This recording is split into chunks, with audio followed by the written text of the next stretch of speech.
All right, well, welcome everybody. I'm Kathleen Titus, the race director for the Philadelphia Marathon weekend coming up the third weekend in November, 18th, 19th, and 20th. We are getting ready for our Dietz and Watson Philadelphia Half Marathon training run this weekend. So if you're in the Philadelphia area, 7 a.m., meet us at the base of the Art Museum, Philadelphia Museum of Art steps.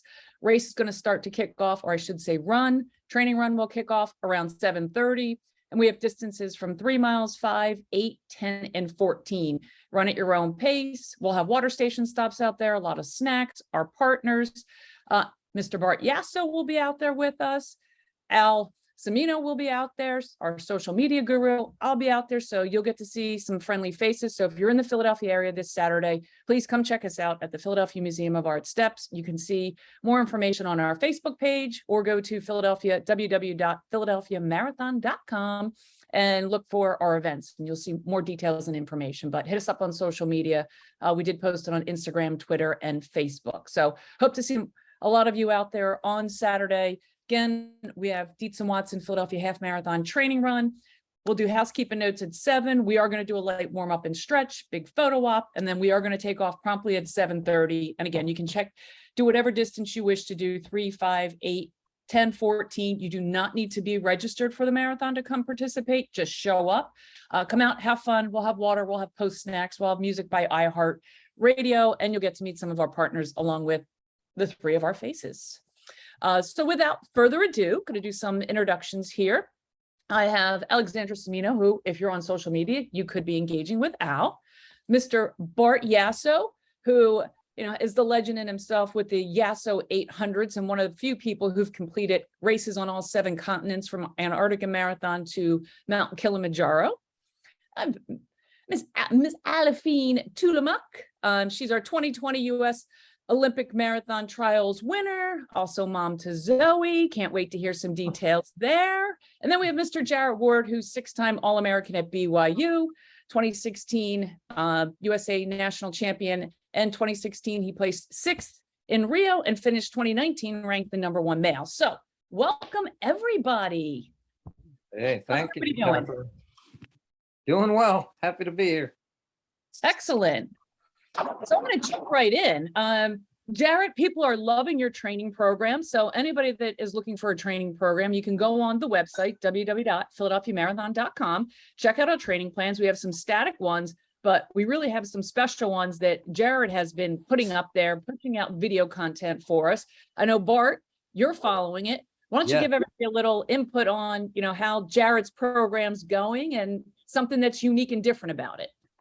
Yeah, so in my 45 years of running, I've never followed a training program that goes by minutes versus mileage. And I don't know why I haven't learned this earlier, but I absolutely love it. And it mixes up a lot of different, so I do the power repeats and the tempo. There's a lot of different workouts that concentrate on getting faster and getting your speed up. And I love it. I love a lot of different ways to do a speed workout, and I'm having a blast, and I feel great. That's the bottom line. I always tell runners, when you're 2 months out from the race, this is when we start to really get into those long runs. This is a time where you want to feel good and have another good 5 to 6 weeks of training before we start our taper. So I'm loving the program. It really works. So Jarrett, when you design this, is this a program that you implement and you work off of the minutes versus going by mileage, or are you doing a mix? Oh man, first of all, it melts my heart to hear Coach Bart Yasso like my training program, because I read everything I can from the stuff that you've written up, and we certainly implement Yasso 800s as well as other things from your training philosophies in mind. But no, this is how I do it, and I think it. You can build it around miles, or you can build it around minutes. But one fun thing to me about building the program around minutes is it makes it so that I can do anybody else's training and anybody else can do my training. It's where maybe it's not as advantageous for a 6-hour marathoner to go pound the pavement for 6 hours on Saturday, it is reasonable for us to all say, hey, we're going to get a 2.5-hour long run in, so let's knock it out. And so I've loved programming this way because it does make it makes it easier for me to say, hey, this is what I'm doing. I'm doing 5 by 10 minute intervals at an assertive tempo pace, so we can all do that. And so it's just been a little bit easier way, I think, as a coach to program things. And Aliphine, how about you? How are you training? Are you a minutes person, miles person, or do you have a mix?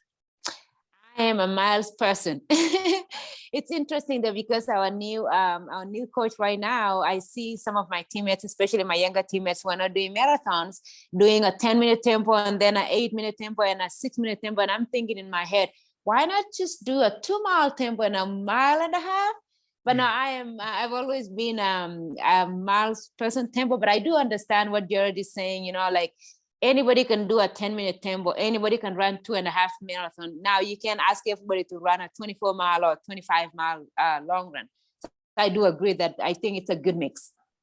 Yeah. So what races can we look forward to seeing both of you at in the near future? Any, I know both of you have been racing and doing fantastic. Injuries come and happen, but looks like everybody's plugging away and, making some headways there and doing a really good job. But Aliphine, what do you have on the docket? Yeah, so I am actually racing New York City Marathon in about 6.5 weeks. Yeah. And speaking of injuries, I'm coming off of a very short scare, a 2-week scare of injury where I thought I was completely injured. But then we did some work and now I'm back to running. This is actually my 2nd week back running. And so I'm super excited about that.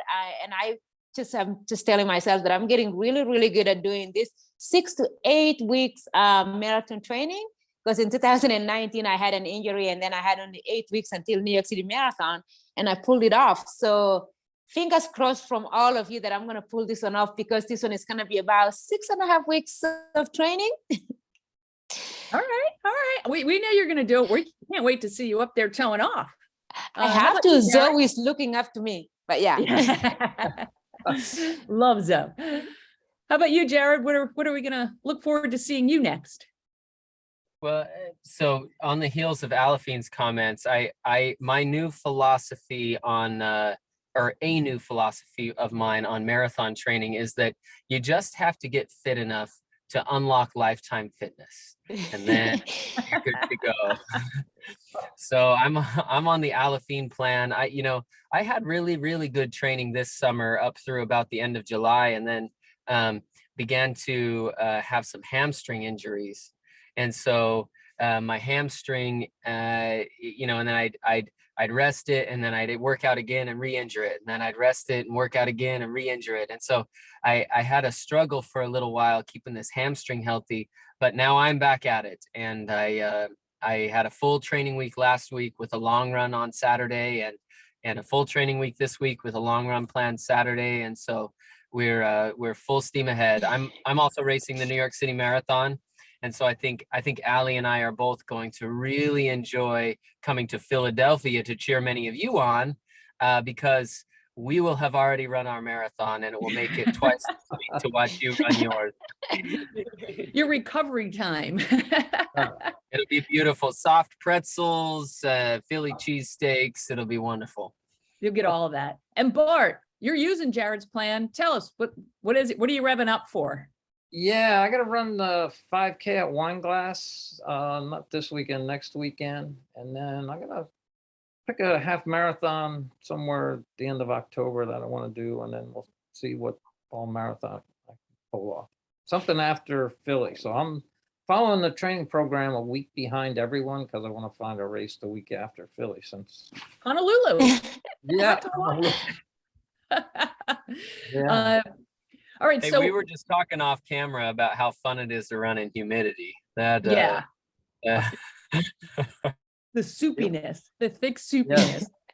Yeah. So we are 2 weeks out from marathon, and everyone now knows that you all are human, because you do get injured and have to work through it just like everyone else. So what are the top 3 things you think about when you're 2 months out from a race. So both of you are looking forward to November. What are your top 3 things that you're honing in on right now and thinking about?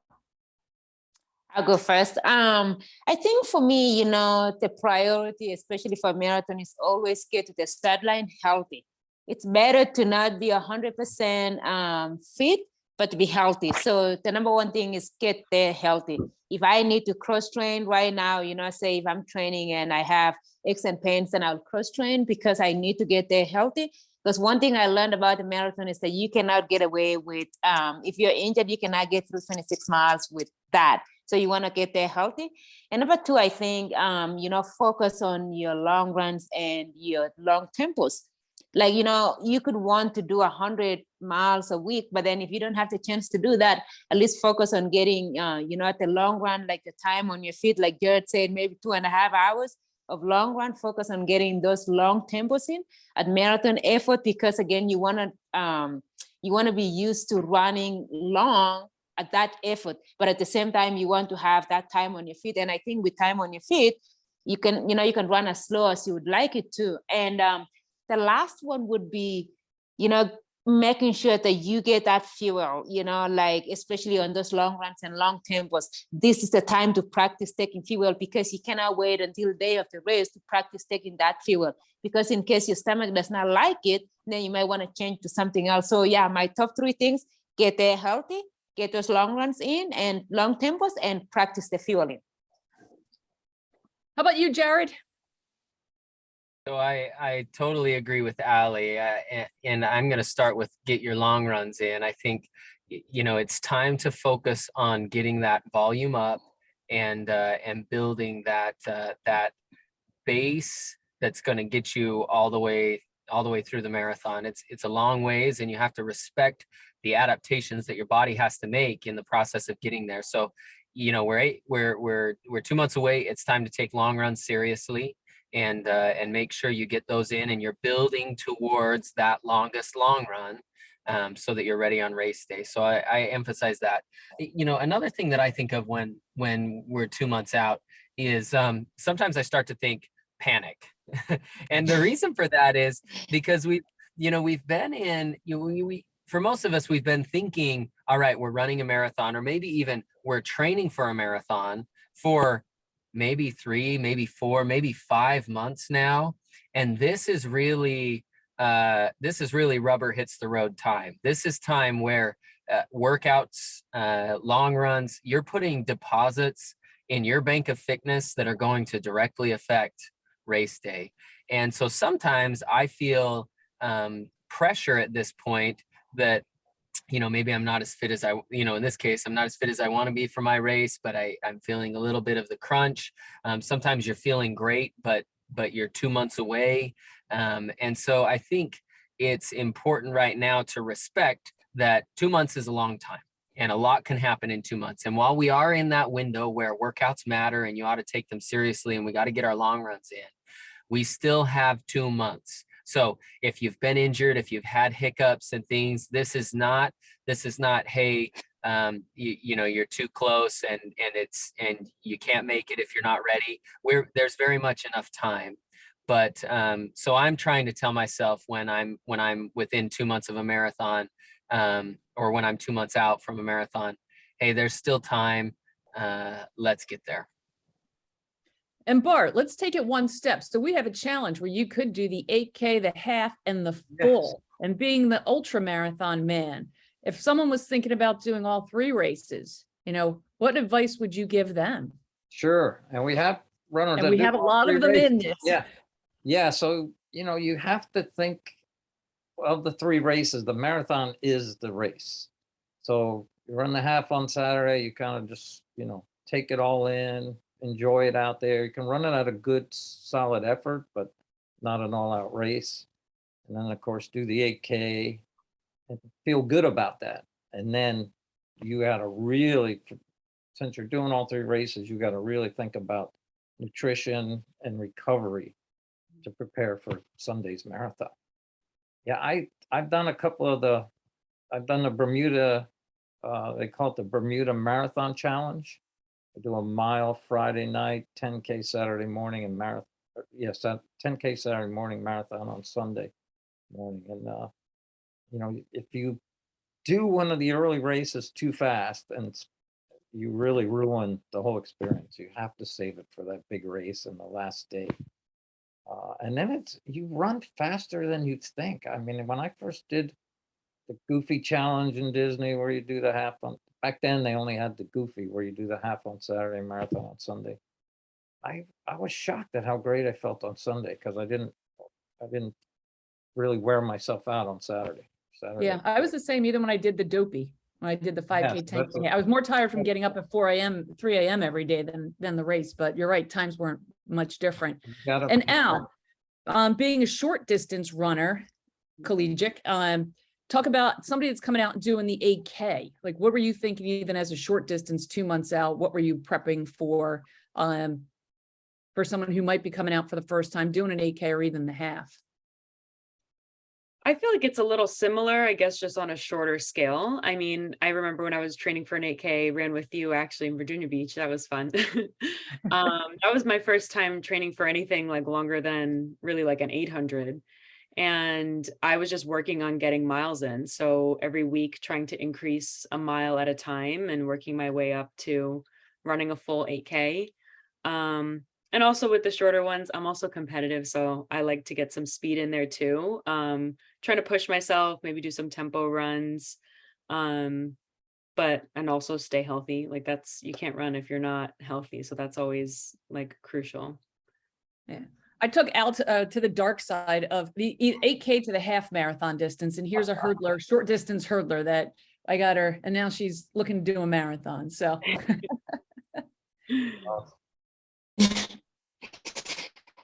So we have some more, and it comes down to Al. When you talk about, Allie, the cramping and the nutrition, what a couple of people say, how do you prevent, or what do you do when you realize that you're taking in the fuel and the stomach's not liking it?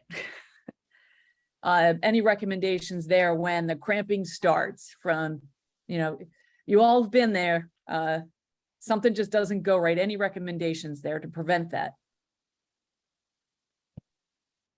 Oh, that's a really tough one. I've never actually had issues with, it's like when you start a race, you don't feel like taking the fuel, but I have always forced myself. I have always decided that I want to start my marathon feeling like I am too full. Like I just feel uncomfortably full because I know that it's 26 miles. And then I usually take, electrolytes every 3 miles, and all of those, like, in the first, say, 25K, you still don't feel like taking it, but I force myself to take it because I know that on those later miles are the ones that you absolutely don't feel like taking it. But I think of it as this: when you are doing a road trip, right? Like, you want to start with a full tank. If you start with a half tank, you're not going to go as far. And so if you start with a full tank to begin with, maybe you might get away with fueling less, like that last, 10K. But I always focus on making sure that I get, enough before I start. And I actually take a full gel right before the start. And then, like every 3 miles, take a gel or electrolytes. But I think that it goes back to, practicing, like you're 2 months out, practice taking those fuels, practice doing them in your long runs, because I know that a lot of times we really don't think that we need it during a long run. And the same thing with a long run, a race and a long run, you feel like I don't need it, I'm fine. But I think practicing doing it now when you still have 2 months out, and then you will know, like, okay, this does not work for me. And then you might figure out something else. This is the time to practice that on those long runs, practices, especially on the long effort tempo runs. Yeah, I usually tell my runners, if you're having that, you're probably dehydrated going in and the stomach just isn't liking it. You don't have anything to absorb that. Jared, do you have any inputs there? Have you run into some abdominal cramping and some stomach issues during the race, and some tips and hints on how it happened, why it happened, and what you might have done to get through it? Yeah. So I remember running my very first marathon. And I thought, partway through, man, my stomach doesn't feel well. This is a unique feeling. I don't remember ever having felt this before. And I just finished the race, and nearly collapsed at the finish line. I hadn't fueled nearly enough. And I got my second run and I drank my fuel at the first aid station. And I thought, oh, this is exactly how I felt in that first marathon. Maybe I'm drinking the wrong stuff. And I stopped taking my personal fluids for the rest of the race, and I just took gels that were handed out on the side of the race. And it worked really well. I ran a lot better my second marathon. And it was kind of funny to me, you know, we always say practice like you're gonna perform. And I felt like I had practiced some, but not exactly how I was going to do it. You know, I'd stop at my car and drink my fluid and wait for a couple minutes and stretch a little and then go back to running. And that's not how it works in the race, to grab the bottle and drink it while I'm running as fast, you know, and so I do think that, you know, if you're talking preventative, it's just what Ali said. It's practice it. It's go through the effort. But I also agree with you, Kathleen. I feel like in the times when I have felt abdominal cramping, and I do feel that, I get that often. When I feel that, I just go back to water. So if I'm using my fuel and I start to feel that abdominal cramping, sometimes I'll try to stand up a little taller. I'll take a deep breath, fill up my lungs, and then I'll kind of push. You know, I get it up just up under my ribs. I'll kind of try to massage out that area while I'm running. But I go to straight water until that goes away. And once it goes away, I go back to my fuel. And so my lifeline is kind of like you were saying, is to assume that maybe I'm just dehydrated and that water is more of a concern than calories at that point. Yeah, the dehydration. I always say that when the gut starts to act up, and I tap on the diaphragm if I'm like, oh, okay. So Bart, what's the best post-recovery advice that you can give? Yeah, you know, when you finish an endurance race, you think you're not feeling great. You know, even if you raced well, you trashed your body basically. And, you know, so thinking eat afterward, it just doesn't seem appealing, but it's the best thing you could do. Get some calories in your system, really start to rehydrate, because you're going to recover so much quicker. But it's not what you think. If you ran a great race, you're so happy and you just want to tell everyone about your race and celebrate, and you tend to forget about taking in some fluids and some nutrition. And then if you're on a bad race, you're like mad at yourself, and you really got to concentrate. And it's a lot in like that first half hour to really get the fluids back into your system, get some kind of nutrition, you know, and it should be something like bananas. I personally love like fruit. I go to, you know, get a big fruit salad, and I feel so much better after I eat. But it's not what I want to do, but I force myself to do it. Yeah. Really hit Protein person. Yeah.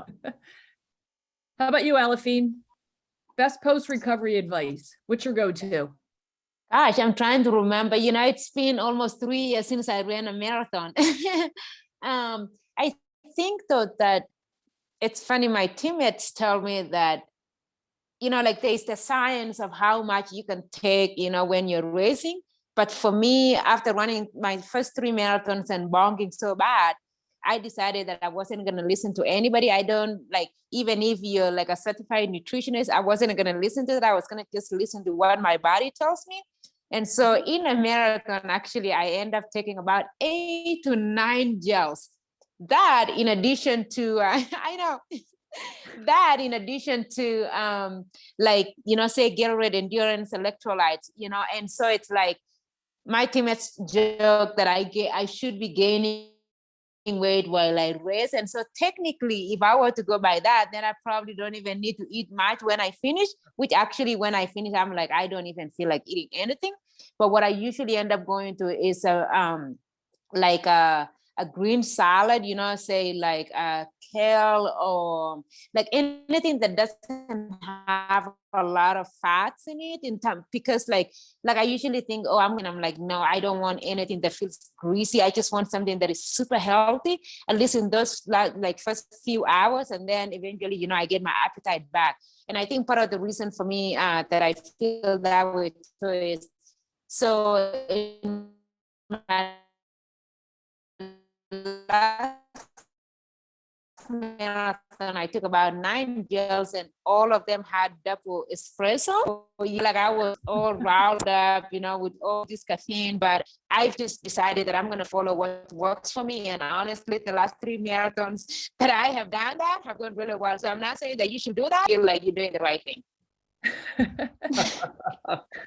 All right, caffeine it up. I love this. We had such a diverse group. Jared, how about you? What are your post-recovery tips, tricks?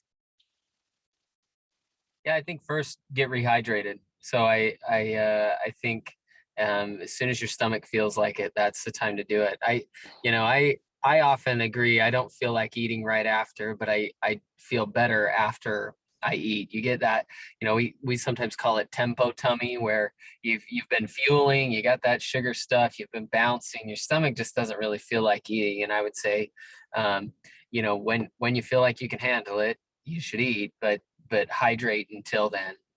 Even if it's just water, and listen to your body. I remember one time finishing the Boston Marathon and feeling sick and yuck and like I didn't want anything. They were offering sports drinks and water and bars and everything. And then someone was like, "Do you want some warm chicken broth?" And I said, "Yeah, I do. I don't know why. That's disgusting to me normally. Kind of, I'm not, I guess it's disgusting, but I just, I would never drink warm chicken broth. Not since I was 6 years old, laying in my bed sick, and my mom was bringing it to me. But I thought, yeah, that is what I want. And so I like Aliphine's listen to your body, and also Bart's, fuel as much as you can. When your body says, yeah, you can handle it. Yeah, we'll have to get Oh, I'm sorry. Go ahead. No, go ahead. I'm gonna say, Jared would love to do Ironman someday, because Ironman, there's chicken soup starts at halfway in the marathon. It is fantastic. I love it. That's what I liked about ultras. Big thing of chicken soup broth every mile the rest of the way. Boiled potatoes with salt and chicken soup. There we go. How about you, Al, from the shorter distance side? Anything there for those people that might be doing the shorter distance? Yeah, I feel like anyone that does some kind of intense activity afterwards, it's hard to have an appetite after that. So definitely is a struggle, but I also like fruit actually, because that's kind of easy to digest for me and get some like electrolytes and some minerals back in. And then whenever I'm able to, definitely get some protein in to help like synthesize and recover the muscles. So yeah, fruit, hydrate, and protein. Excellent. Now everybody's asking, they're blowing us up here. So what are you guys eating for marathon morning? Oh yeah, that's the key. Okay, Bart, what is it? What's your go-to? Yeah, well, as Aliphine mentioned earlier, you have to practice this. So, doing your long runs, our Philly races start at 7 a.m. So I would be thinking, okay, I'm going to get up at 4 a.m. on race day. Race is going to start at 7 a.m. That's what I'd be doing in training. I'd be getting up at 4 a.m., starting my long run at 7 a.m., and then I would practice what I'm going to eat on race day. I'm big on getting some breakfast food in you. I like Aliphine mentioned, you can't start on an empty tank, so you got to get something. I'd do an energy bar. I'll do some toast, but I practice this stuff. Some fruit, and I feel really good. But I will do that about 90 minutes before the race, and then closer to the start of the race, I will do a block. I'll start taking a couple blocks, and then I'll use those through the race. But they work for me. I find the blocks are my favorite thing, and it's kind of like incentive. I get to this mile point and I can eat 3 more blocks. I feel good about it. So it's always like that carrot out there. And it, but again, I practice it, and I'll try something different. And if I really think something's not going to work, but I find people don't practice it, and they go to the expo race weekend, and someone at the expo selling the stuff says, "Oh, this will make it 30 minutes faster if you eat this and drink this and do that. And they're like, oh my God, I'm going to win the race if I do this. And then the exact opposite happens. They're like, they hit the porta potties at mile 2 and it's not what you want to find out. So it really is beneficial. But I've been a vegetarian for 37 years. So I'm really good on what really works for me. Another thing that I will take a little bit of oatmeal if it's available. And what's a little bit? Teaspoon? Yeah, just like a couple tablespoons of oatmeal. I find too much oatmeal really sticks to you. Not a cup, not a bowl, just a couple No, spoons. just a couple. Yeah, just a little bit of oatmeal. I like oatmeal because it sticks to your stomach, but I can't eat a lot of it because it just I'll be one of those people stuffing in the porta potties at mile 2. And then the other thing is, are you a caffeine person or not a caffeine person? Yeah. I think I know one person that's not a caffeine person. Everyone other that I seem to run with is a caffeine person. So I will definitely have coffee right when I get up at 4 a.m. I'll have my coffee. And it's just, I love coffee and it works for me. So I gotta have it. Otherwise, So Aliphine, you've got your caffeine kick. Are you a coffee person or what's your go-to for breakfast? Definitely a coffee person, especially since I became a mom. I now drink coffee every day, in fact, twice a day sometimes. But before I actually became a mom, I only saved coffee for big workouts and the race. And every time I had coffee, I felt like I had these superwoman powers. Now, though, it just feels like a usual drink. But I always have like 2 or 3 or 4 pieces of toast in the morning, like say an hour or so before we leave our hotel. So that's usually about 2 or 3 hours before the start of the race. And so I will have like a few pieces of toast, with say some butter, and then my coffee, because again, you have to have something in your belly. And even like when I start, like for example, right now, at this point in my marathon training, I'll start doing that, especially on days of big workouts and days of the long runs. I don't usually eat breakfast in the morning before my runs, but then on those days where I have a big workout and my long run days, I will definitely eat, like what I'm going to eat during the race. And I was going to go back a little bit on the question of fueling during. What I found out is, so if I'm taking a gel that doesn't have super thick consistency. And what I do is, instead of chewing the gel or instead of tasting it, I just put it in my mouth and swallow it right away. So I don't even have to taste it. Because sometimes when you have a lot of sugar in your mouth, it's so gross, and you're trying to run in your mouth, it's sticky and you don't have enough saliva and you're trying to run fast. So for me, I just swallow it right away and then I don't even have to taste it, but it does its magic in my stomach. And how about you, Jarrett? I something Bart said about 2 tablespoons of oatmeal. It made me think, like, what is it about runners and pre-race that we just have to eat a half of everything, right? If you peel the banana, you eat half of it. If you start on it, you can only eat half of it. You could even eat half of a bagel and go back for another half, but you can't eat the whole bagel for some reason. We all do it. But yeah, I like Bart talking about just putting it into timing. I like oatmeal, so I'll get up and I will have more than 2 tablespoons of oatmeal. I'll probably have 300 or 400 calories worth, which is I don't know, a small serving. Think of probably like a McDonald's size serving or something like that, but enough to keep me going. And sometimes I'll add some stuff to that, raisins or a banana or things like that. I used to do toast and peanut butter. I eat less gluten now, so that doesn't settle as well as it used to. But that's kind of what I go to. But I think timing is important, and something that I undervalued early in my running career. I remember sitting on a bus with an old training partner. His name's Connor McMillan. He trains in Carolina now, but he used to train with me in Utah. And we were sitting on the bus to the start line of the New York City Marathon, and his watch alarm goes off. And he looks at it and he says, "Oh, it's time for breakfast." and he pulls his stuff out of his backpack. Okay. And he pulls out a banana and he breaks it in half like I've never seen before. He just, like a monkey, he just broke it in half. And then he peeled it, and then he stuck his finger down the middle of it, and it broke into like 3 even slices. And then he pulled out bread and a peanut butter, and he spread the peanut butter on with his finger, and then laid his 3 slices of banana on that bread and ate it. And it obviously, it left such an impression on my mind that he had this system, but he knew, like, to the minute when he was going to eat. He set an alarm so that he would eat at the right time before the race, just as he'd been practicing. A timely caveman breakfast. That's it. Well, he was I don't know if that was, he was a caveman in high school. He went to the American Fork. So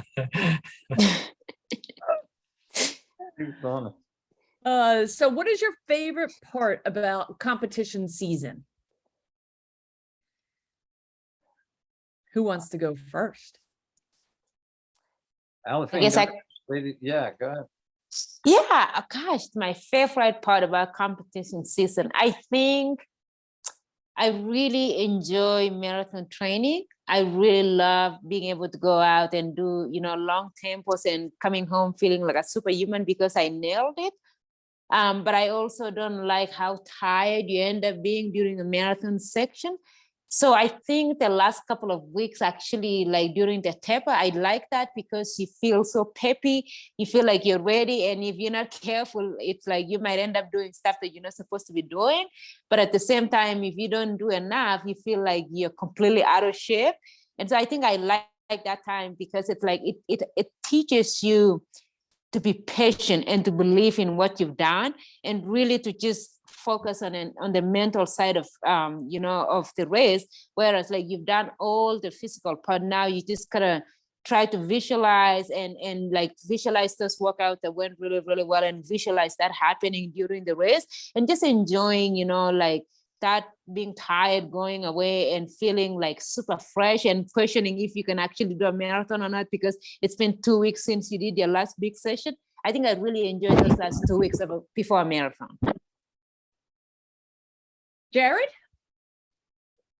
I agree. I love the taper, and not the stir crazy part where you just sometimes either just want the race to come or just want the race over with or whatever it is. But I love the feeling of being fit, and you get that feeling after you've trained really hard, and then you start to dial it back, and some of that tired, that cumulative fatigue that's stuck with you for a while starts to wear off. And I love just feeling fit, feeling fast. Fit and fast. I like that. How about you, Al? During your collegiate days, what was it about, competition season? Well, I always felt like competition season was like the time to shine. Like you're working, the whole season, prepping and doing all these hard workouts, gaining your fitness, technique, whatever it is. And then you actually get to like showcase and like put to test everything that you've been working on. So I like that part where you're like, all right, this is it. This is when I'm going to go to the start line. I'm really going to give it all I got. And it's like, putting the cherry on top, I guess you could say. Yeah. You're giving me goosebumps right now. Just thinking about that, like my heart is racing so fast. Yeah.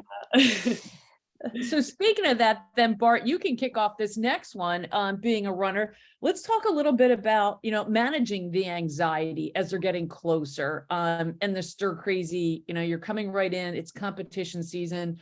What are some things that you've done to ease your mind, to ease the anxiety, mantras, but that it's race season, you got to get going. You've run a lot in your time. What are some things that kind of calmed you down?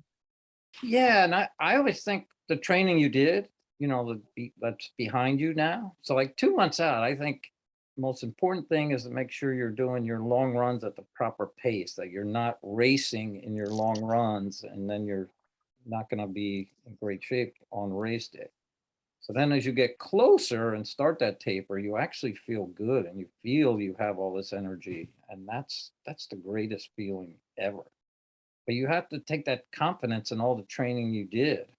And I never felt like they talk about, are you scared? Are you anxious? What is that perfect formula? I think you need all of those. You got to be scared. That's just human nature. You got to be anxious. Get me to that starting line so I can get to that finish line. But it comes down to a lot of excitement too, But I always think of all the training I did. I would say that, every mile you've run, this is why you did it. Today's your day. Once you put on that bib, there's no turning back. Now you got to go out there and do it. But you got to, it's that confidence thing. You should be building confidence off of all these runs that you did, all these training runs leading up to the race. And I think that's where people make the mistake of thinking, oh, I should have done, more 20 milers or more speed work. When you're on the starting line, there is no do another 20 miler or do another workout. They're ready to shoot the gun and you're going to start running. So that's when you just think of all those miles. And I always say to myself, this is why you enjoy running. So go out there and do it. Now, what are you saying at mile 24 to yourself? Yeah, that's where. Let's hear that mantra. What they say is a marathon more mental than physical. I don't know the exact percentage breakdown, but I can tell you this: later in the race, it is more mental. The percentage is much more mental than physical than at the start, because we can all run. If you train for a marathon or a half marathon, and you've done the long runs, you can run that far. So it's easy early on. It's later in the race where you have to really have the correct mindset and to really carry you to another level that you can, do something you never thought possible. And that's what I love about being at a race. And I think Aliphine experienced that for the first time as an elite athlete, but she was with us at the finish line and at the start line, seeing what it's like when people take off at the end of, after the 30,000 have started, and the last couple hundred people that go over the start line. They are just excited as, the people in the lead of the race, which is really cool. And then to see all those stories of people coming in, that's what our sport is all about. So you have to think of it that way. You're part of something bigger than your own race. You're part of 30,000 dreams coming true, and your dream is one of them. So just put that bib number on, get to that start line, and think positively till you cross that finish line. And then you just go crazy. Once you see us at the finish line, you can go crazy. It was so cool last year to see, and I think a lot of people don't realize how emotional it is at the finish line of a marathon till you're thrust in there, and if you're off, if you watch a race, you're a half mile out from the finish, you really don't see what goes on when people cross that finish line. Yeah. And I can tell visually if people ran a PR, just, the way they act in their face and they go crazy. And then people that have overcome a lot just to try to do this, overcome a lot of adversity, battling cancer, loss of a loved one, stuff like that. There's many reasons why people line up at that starting line, and we have to embrace them all and love them all, because that's what our sport really is. Heck yeah, absolutely. So Aliphine and Jared, do you guys have some mantras that you say to yourselves, or how do you handle the anxiety from the beginning, and how does that mental change and the conversation you have with yourself change from mile 2 to mile 24 or mile 22? I think for me, actually, a lot of my mantras happen the night before. Like I find that when I'm racing, I cannot have a mantra, especially I can't say you're strong, you can do it. Like, it stresses me out. So the night before is when I do a lot of intense visualization and, like basically consider all of what could go wrong or what could go right. A lot of time what could go right. And by about probably midnight or 2 a.m., I have exhausted everything and I have come to the conclusion that there's nothing I can do to change the race. I just have to show up at the start line and do what I'm capable of doing. And honestly, I wake up that morning super sleepy because I didn't get enough night sleep because I was visualizing. But at that point, I am like, I've resolved everything. It's like, I am here. There's nothing I can do. I have done all the training that my coach gave me. I didn't skip anything. I have my fueling. The only thing that I will say, I just tell myself during the race that I have to remember that my fluid station is coming up because I do not want to miss that. That is the one thing that I actually concentrate on. But other than that, just try to run with people, because I think running with finding a running buddy or finding somebody to race with is really, really cool, especially on those later miles when things are getting really, really hard. If you can hang on to someone, that will help you a lot. Or even talk to that person, be like, hey, what are you running? Do you want to run together? Because that will help you get through those tough miles. So you say that to other elites. What are you running? Oh, I do actually. And especially if it's, like a marathon is so long, and it's like, if you work with someone, like for majority of it, I think the best athlete of the day is still going to win the race anyway. So why not just work together in the beginning? And I did that in 2019 New York City Marathon, and it went great. I mean, towards the end, I was like, no, you're not beating me. I'm sorry. I know that we were having conversations. Or even like at the Olympic trials in 2020, Molly Seidel and I, once we made our move, we were talking, and I was like, hey, let's do this. But then I got to miles 25 and I'm like, sorry, sister, I got to win this race. And I know that if I keep talking to you, that's not going to happen. And I'm not going to let you win this one. But, like for majority of the race, it's nice to work with somebody. Now on races where it's women and men together, I actually always try to find a guy. Like say if I'm running with them for a mile, I'm like, hey, what are you shooting for? And then they tell me, I'm like, can you take me with you? And it worked great, because like once I talk to them like that, they will like help me seriously. Like, I mean, some guys are very, very like kind and generous that they will just continue to help you. Even if you slow down, they will slow down with you. And I love that. Where there've been races where some of those guys didn't wait up, and I get so mad, and I'm like, I am a woman. What do you think? Like, you think I'm gonna beat you? It doesn't even matter. But yeah, no, so I try to find running buddies for sure. It's been super awesome to find a running buddy until the last couple of miles, and then I'm like, see ya. You don't tell your running buddy all your secrets. Like, I'm gonna ditch you. No. How about you, Jared? You know what Allie's thinking at mile 24. She's thinking, see ya. Yeah. Bye, Felicia.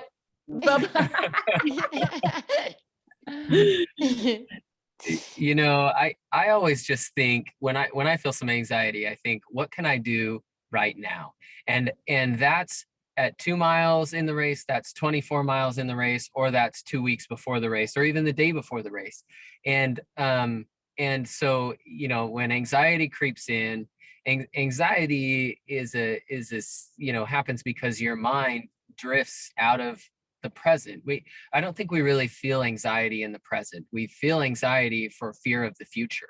And so when our mind skips to what might or might not happen in the future, say at mile 24 and you're running next to Aliphine, you might be tempted to start to feel anxious that she's going to drop you in the future.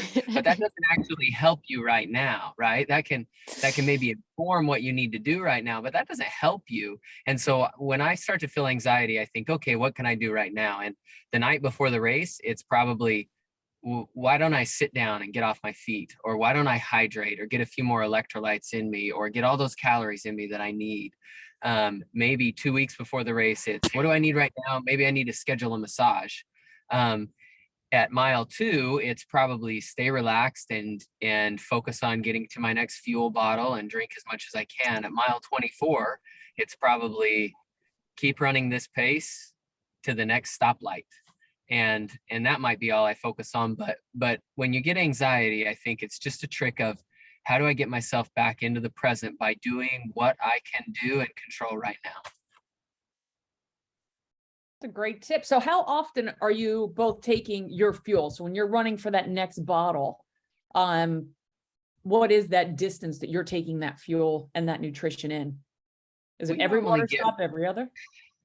We normally get fluids about every 5K, and we're spoiled, right? We get our own water bottles or our own gels or whatever we put out. But about every 5K, which translates to about every 15 minutes. Yeah, that's a good tip. Aliphine, same for you. Same, yeah, same. But what I do different though is after 30 kilometers, I take 2 gels. So I will usually take 2 gels on my water bottle, so that when I get to 30K, I'll take 1 gel and then I'll carry the other gel, so that when the wrist starts to feel painful, I'll take a gel. And that distracts me, and then I'll run. If I start to feel some fatigue again, I'll take it until I get to my next food station and then take the next gel. Okay, so are your gels pre-ripped, or are you ripping it open No, yourself? I'm ripping it open and hiding it under my bra. So what's the part of, like, do you or your hands are sweating? You're like, now my teeth and I can't catch it. And do you have a favorite flavor? Well, we know caffeine. Is it like espresso or?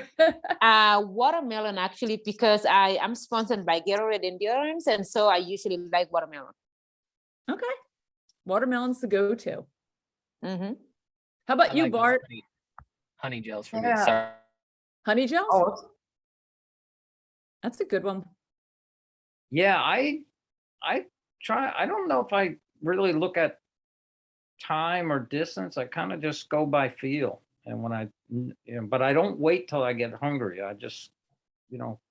listen to my body, and I think, okay, I think it should do some deal. And like I said, then I'll say something like some part of the course, like when I get to the Falls Bridge, I'm going to have a couple blocks, something like that, but I think the way Aliphine and Jared do it is much better. It's really timely and it's consistent. I'm kind of, whenever I feel like it and think I should, I kind of do it. But I think you're better off. But I do it. I mean, I make sure I take food throughout the entire Yeah, marathon. I'm a timely person. So you got to go back to Jared. Everything's timed. You get Yes, your I time. gotta- Everything's on time. Jared, what are these honey gels or honey stinger or honey? What was your honey that you'd said that you take? All right. Yeah. Well, I was just chiming in and then realized you were passing to Bart. So sorry to interrupt. No. Yeah. No, I take honey. Yeah, honey stinger gels. Okay. It's just straight honey, and I like those. Yeah, they taste good to me. So I look forward to eating my honey. Getting your honey, honey. All right, well, our time's almost up. So I'm going to go around and ask everyone, what is your favorite thing to do in your free time outside of running? And I'm going to kick it off with you, Al. My favorite thing to do in my free time is probably play music. I play piano, guitar, and I love to sing. So that's probably what you would find me doing in my free time. She's got a great voice, everyone. Great voice. Very talented. Bart, how about you? Yeah, just spending time with Ann and the kids, and just the family time's important to me. We love to go out to eat. It's our favorite thing. A lot of times we get takeouts and come home, but I got the kids eating all kinds of ethnic food and they love it. So it's fun. What's the go-to takeout? Well, mine is, no matter if we're getting Japanese or there's a Malaysian restaurant we go to, Mexican restaurant. I'm big on veggie stir fries, and big on tofu, but vegan spring rolls have turned into my life lately. For some reason, I love them. But it's, I just love that kids are willing to try different stuff. We have a lot of fun doing it. All right, so we're gonna have to find you some vegan spring rolls. That's the key from Oh yeah, we get a taste test. Yeah, vegan spring rolls have turned into my life lately. Okay, all right, we can do this. Aliphine, I know Zoe's in there, but what else? Give me the training when Zoe's not there, or and then outside of that. So, what's your favorite way to spend free time? I think I actually love listening to music, especially African music, during my free time. And I do that with Zoe around with two intentions. One, because it's so much fun and we make it so loud and we dance. And I love to see Zoe dance to these African beats. And I used to dance a lot when I was pregnant. So I think it's somehow like she kind of knows, like, so when loud music comes on, she starts to dance. And I love that. And then I'm taking a lot of video recordings, but also too, because I want her to hopefully understand the language a little bit. I don't know that she will actually, because now she's just like, no. And so I'm like, I think I'm failing terribly when it comes to parenting. The first real word that she says is no, and she looks you in the eye and says that. But yes, I love listening to music. And then actually when she goes to sleep, my husband and I love to binge watch on like TV series. And right now our favorite one is Strange Things. And oh, I just love how you're on edge with that. And it's just waiting to see what happens next. So yeah. Strange Things. Okay. All right. How about you, Jared? I love to water ski. So to me, there's nothing quite like slalom skiing on a glass smooth lake. Nice. And we doing this during running season competition? So is it pretty much anytime, or is it a no from this month to this month? And it's an okay. You know, I tend to make excuses to ski when I have the opportunity. So I will be opting in most cases. Excellent. So is it lake, or are you more like a bay, ocean, like the waves, or more like just glass lake? Lakes. I want glassy lakes. And I like good snow too. I live in Utah, so we snow ski, and it's been fun to watch my kids pick that up, but I love water skiing. Nice. Do they like to water ski? They love being towed behind the boat, and my son thinks it's time for him to learn how to water ski. So I think next season, maybe I'll have some skiers. Oh, awesome. Well, this has been fun. I'm going to wrap things up. I want to thank again, we have Mr. Jarrett Ward, Aliphine Tuluamuk, Bart Yasso, Al Samino. I'm Kathleen Titus, the race director for the Philadelphia Marathon. Race weekends coming up on the 19th, 20th of November, so we're about 2 months out.